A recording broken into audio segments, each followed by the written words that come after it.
Election लड़ना ही है ना हमको, इलेक्शन लड़ना है। यहाँ बुजुर्ग बैठे हैं, इलेक्शन लड़ना इतना शौक है ना, शौक के लिए लड़ना है, जीतने के लिए नहीं, शौक के लिए। एक हजारों की तादाद में गैर मुस्लिम, हजारों की तादाद में वर्कर, हजारों की तादाद में लोग आगे बढ़ के कांग्रेस इस बार जिताने के लिए आगे आ रहे हैं। हम लोग मुसलमान हैं ना, अपने घरों में बैठे हुए। मैं आप लोगों से अदमन गुजारिश करना चाहता हूं, हमारे घर में एक वोट भी जाया ना हो, चाहे वो 90 साल की बड़ी माँ भी रहो। उनको नया कानून आया है 5 तारीख तक, जो घर में 80 साल के ऊंचे जो भी लोग हैं उनके घर तक पोलिंग का डब्बा घर तक आएगा। वो चल रहा है, अभी डलवा रहे हैं भी हम। जो माजूर है पांव से, इन लोगों के लिए भी घर तक ही आएगा। तो इतना सहूलत देने के बावजूद भी हम लोग क्यों नहीं हम डाले, हमारे औरतें नहीं डालते हैं।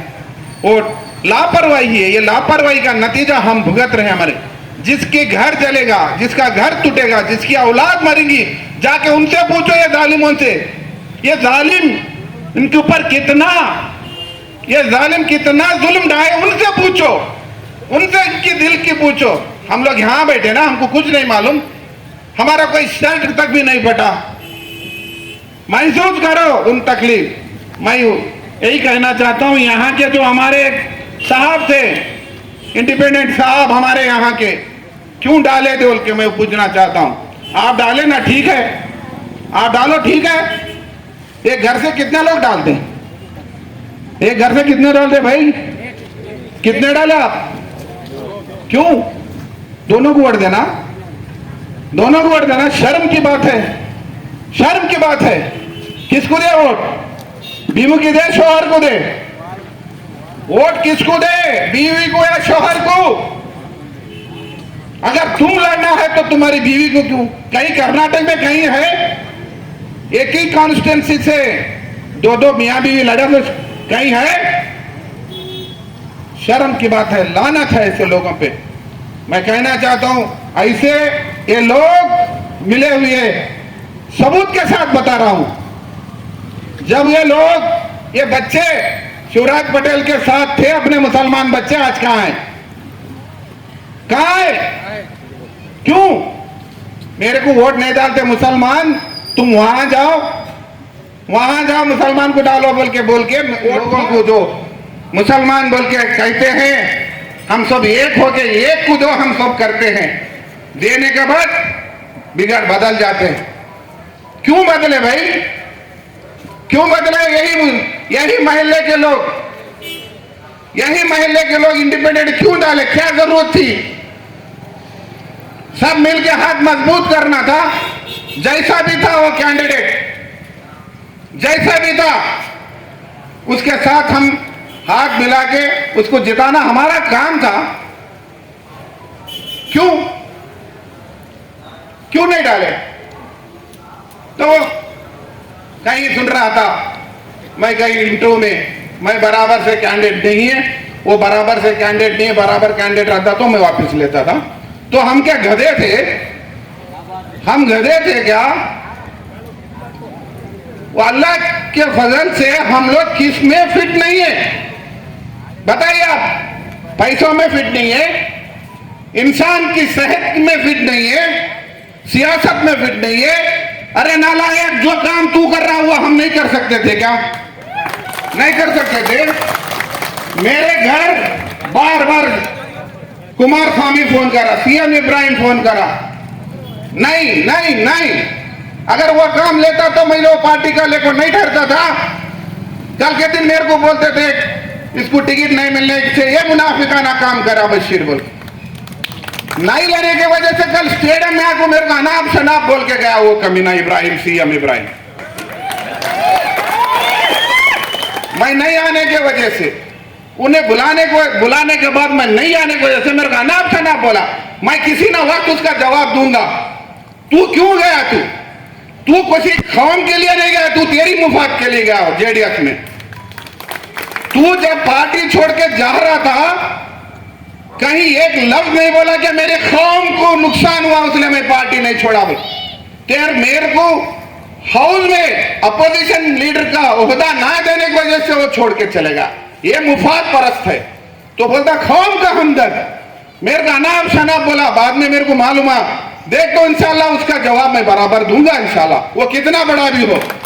मैं सिर्फ अल्लाह से डरता हूं, ऐसे तो भी कुत्तों से मैं क्या डरने वाला। मैं ये कहना चाहता हूं, क्यों ठहरे भाई तुम?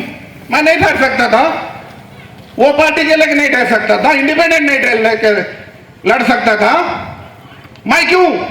ये जालिम हुकूमत को दूर रखना है। ऐसे जो यहाँ रायचूर में हमको वोट डालना है, मैं सभी लोगों से मैं अपील करना चाहता हूं, आपका वोट सिर्फ कांग्रेस को डालिए। मैं किस लिए बोल रहा हूं कांग्रेस को डालिए? आप हमारे एग्जाम्पल में हमारे एरिया का एक एग्जाम्पल दे देता हूं। कम से कम मैं यहाँ आप आकर 10 साल हो गए, मिनिमम 10 साल चल रहे हैं। इस एरिया को आप सभी लोग जानते हैं, एक भी सही रोड नहीं अंदर पूरे एक्सटेंशन एरिया में, खाली मरम रोड है, एक रोड नहीं है, एक ड्रेनेज नहीं, कुछ भी एक हालत नहीं। 10 साल से डॉक्टर शिवराज पाटिल पावर में है, ये एक रोड नहीं डाल रहे अंदर। कितने बार रिक्वेस्ट करे, हमारे कॉलोनी वाले गए, मैं बोला, सब बोले, बोलने के बावजूद भी अंदर पूरे कितने कम से कम हजारों घरा बन गए, यहाँ से लेकर कोई घर नहीं था जब, अब पूरे घरा बन गए, अंदर एक रोड नहीं डाल रहे। मैं हजारों करोड़ फंड लाया, काम करा, बोल रहा ये कितने घरा है, ये लोग सब लोग टैक्स बंद रहे नहीं हम, फिर एक अंदर का एक रोड नहीं डाल सक रहे वो लोग।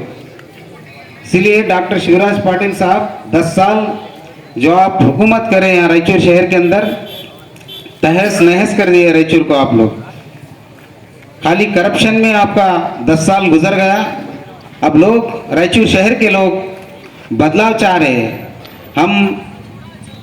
हमारे मुसलमानों को बशीर भाई बोले अभी भी, हम जहाँ कहीं भी नॉन माइनॉरिटी वार्ड्स के अंदर कैनवसिंग के लिए, प्रचार के लिए अगर जा रहे हैं तो बड़े पैमाने पे वो लोग हमारे साथ सपोर्ट में यही बात बोल रहे हैं, आप लोगों को पहले इकट्ठा कर लो, हम लोग सब आपके साथ हैं, हम बड़े पैमाने पे आपको वोट करेंगे, आप लोगों का वोट टूटने और बटने मत दो, यही क्लियर बोल रहे।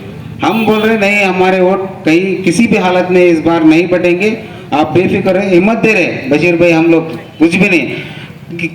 कहीं के को लोगों को छोटा सा एक डाउट आया तो भी हमारे को बहुत बार बोल रहे आपके लोग किसी भी हालत में सब लोगों को जुड़ा को कांग्रेस को वोट डालने का काम करो।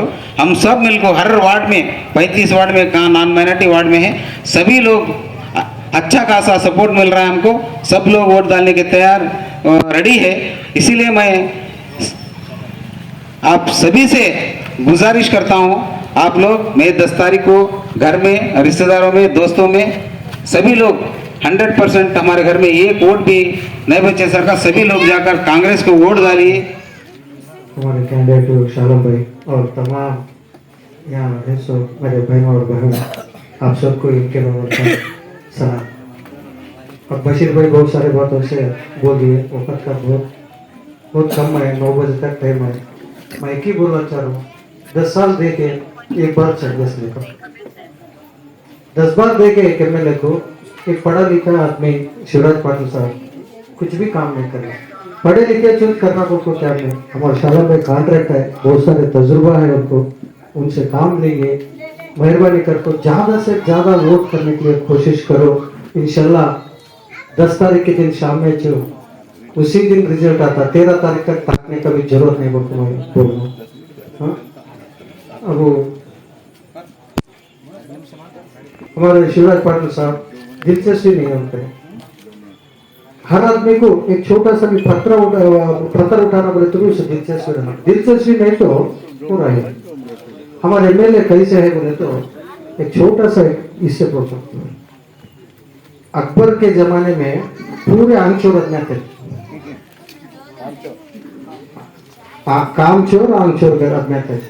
उस टाइम वो अकबर बादशाह साहब सोचने लगे थे, पूरे कामचोर लगा है, कैसा तो क्या होता। हमारा देश क्या होता, हमारा मुल्क क्या होता, हमारा राज्य क्या होता, ये ऐसे लोगों को हम ले तो कैसे जा सकते बोलते सो बीरबल साहब को बोले थे। बीरबल साहब बोले थे एक कोर्स के लिए प्लान करेंगे। जब बोले थे पूरे उस तरफ ढोल बजा को डंगुर बजा को जितने भी आम चौरत में है ना काम चौरत में है सब जने एक तरफ आ जाओ बोले। सब जने एक तरफ आ जाओ, कौन कौन काम चौरे देख लिए होंगे। उस टाइम 100 जने गए थे। उस टाइम में ऐसे शिवराज पाटिल साहब के आदमी भी थे। जब सब जने हाथ उठाए थे कौन कौन आम चौरत में है काम चौरत में है उन्होंने हाथ उठा गए तो मैं उठा तू उठा मैं तो उठा तू उठा बोल बोले। जब उस टाइम शिवराज पाटिल किसी से अपने हाथ नहीं उठाए थे बोले थे काम चोर भी नहीं आम चोर भी नहीं इसमें कैसा जमा हुआ बोलने बाद क्या करे तुम जान पूछे थे क्या बात तो हाथ भी नहीं उठा रहा क्या भी नहीं तो अच्छा शरीफ आदमी दिख रहा तो इसमें कहीं क्या होगा। नहीं साहब मुझे हाथ उठाने भी दर्द हो रहा वही से हमारे शिवराज पाटिल मैं उनको समझो मैं उनको पर्सनली अटैक नहीं करना चाहूँ बातों में। इनको बहुत सारे मौके मिले 10 साल तक मौके मिले 10 साल तक। आज 2023 का इलेक्शन आ चुका है। अल्हम्दुलिल्लाह हमारे जनाब मेरे छोटे भाई जनाब शालम साहब को उम्मीदवार बनाया। तकरीबन 15-17 कैंडिडेट इनके मुकाबले में थे कि हाईकमान बेंगलोर और दिल्ली में ये थे कि मुसलमान को टिकट देना चाहिए, आप किसी को भी दीजिए हम विड्रा हो जाएंगे। आज वो अमल करे हैं और हाईकमान ने इनको जो है उम्मीदवार बनाया है। कांग्रेस एक बेहतरीन जमात है, तमाम पार्टियों में कांग्रेस अच्छी जमात है। कांग्रेस को हमारे लोगों ने खून से सींचा है। 14,000 उलमाए दीन की शहादत हुई जिनको छड़ों पर लटकाया गया, तेल की कड़ियों में डाला गया। मौलाना आजाद का कंट्रीब्यूशन रहा, हजरत टीपू सुल्तान रहमतुल्लाह अलैह का कंट्रीब्यूशन रहा आजादी के लिए, मुसलमानों के लिए। आज बीजेपी मुसलमानों से खिलवाड़ कर रही है। तमाम हमारे स्कीमें निकाल दिए हैं, हमारा रिजर्वेशन निकाल दिए हैं, हमारा जो कोटा है निकाल दिए हैं। आज ही मैं टीवी पे देखा एक 500 साल मस्जिद लाल पत्थर की है, लाल पत्थर की। कहते हैं कि जो नीचे मूर्तियां हैं हटा दो। हम हिंदू भाइयों को तंज नहीं करो। ये मुल्क ये शहर सेकुलर है, हिंदू मुसलमानों का कहवारा है। हम मिलकर हैं। यहाँ के पुराने खदीम मैं सिद्दल गौड़ा साहब को खराज अकीदत पेश कर रहा हूँ, अल्लाह उनको अच्छा रखे। वो बिल्कुल कमजोर है, वो यहाँ के पहले ये काउंसलर है, आज उनके जानशीन उनके बेटे जरूर बसवरात जो 2 मरतबा या 3 मरतबा काउंसलर रहे। और तमाम बातों पे तमाम साहिबीन ने अपने अपने ख्यालात का इजहार किया। वोट की बड़ी अहमियत है, वोट की ताकत है, वोट से जो है वोट तलवार है। मैं एक दो बात कह के खत्म करता हूँ। एक वोट से वाजपेयी साहब की गवर्नमेंट में नो कॉन्फिडेंस आया तो मीम अफजल साहब वोट नहीं डाले। एक वोट से वाजपेयी साहब हार गए प्राइम मिनिस्टर को। मेरे दोस्त जिंदापा साहब काउंसलर 2 वोट से जीते। मस्की का एमएलए 130-40 वोट से जीता। साबिका में अनूर किले का बाई इलेक्शन राम स्वामी उन्होंने हम थे 19 वोट से हमारा काउंसलर जीता। अनूर किले से वोट की बड़ी अहमियत है। आज बीजेपी को अगर जवाब देना है तो मुंह तोड़ जवाब देना है। मेरी माओ से, भाइयों से, मेरे बुजुर्ग किसा से, मोहल्ले के मेरे हजरत किबला साहेब किबला से, तमाम समनानी भाई से, तमाम लोगों से अर्बन गुजारिश है कि उस दिन निकले, हर घर को खटखटाइए, घरों से निकालिए। 2 वोट डालकर 4 वोट डाल पाएगी। हम बोलते ऐसा मत कीजिए, अल्लाह के वास्ते, अल्लाह का वास्ता दे तुम। ये वक्त बहुत ही ये ऐसा वक्त फिर मिलने वाला नहीं है। और पहले एक नारा था कि मुसलमान पाकिस्तान को चले जाएं, ये हम भी सुने, पाकिस्तान चले जाए। अल्लाह का एहसान है कुछ हमारी हुकूमत सिद्धरामैया साहब कांग्रेस की हुकूमत सेकुलर रही, बिल्कुल अच्छे काम किए, हम अच्छा मुस्तकबिल